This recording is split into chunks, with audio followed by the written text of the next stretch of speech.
President Biden says he would stop some weapons shipments to Israel if it proceeds with a major ground invasion of Rafah. And a Republican-led House committee questioned 3 public school leaders over anti-Semitism in their districts.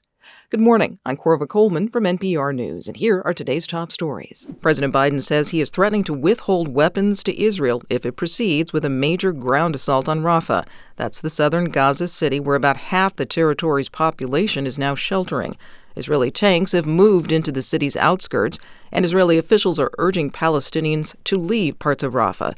But farther north, there's also been heavy Israeli bombardment, as NPR's Lauren Freyer reports from Tel Aviv. Grainy black and white video released by Israel's military shows an explosion enveloping a whole city block. The military says its warplanes struck 25 targets, including tunnels and sniper posts in central Gaza.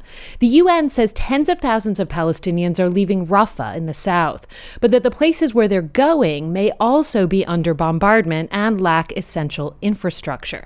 It says that with Israeli tanks controlling the Rafah crossing with Egypt, no fuel has entered the territory, and that existing stocks will be depleted within days. Lauren Freyer, NPR News, Tel Aviv. Meanwhile, the World Health Organization is also warning that fuel shortages in Gaza have forced a hospital in Rafah to shut down.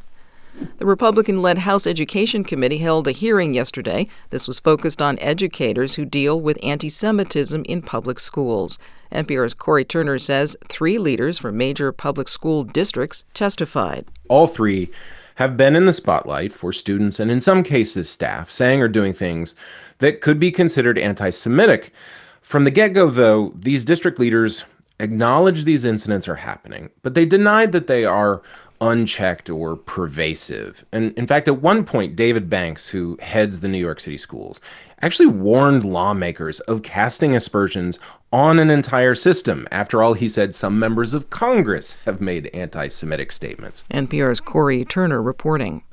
The former interpreter for the Los Angeles Dodgers star Shohei Ohtani says he will plead guilty. He's admitting to prosecutors he stole more than $16 million from Ohtani. From LAist, McKenny Sievertson has more.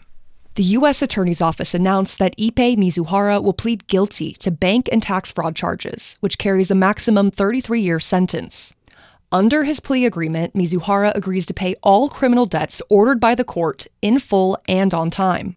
He must also surrender various collectible baseball cards, sports memorabilia, and other property gained during his illegal activity. Mizuhara was fired by the Dodgers in March after being accused of stealing from Ohtani, who has described him as a close friend, to pay off gambling debts. Investigators say there's no evidence to show Ohtani participated in or knew about the sports gambling, which is illegal in California. Mizuhara's arraignment is now scheduled for next week. For NPR News, I'm McKenna Sievertson in Los Angeles. This is NPR.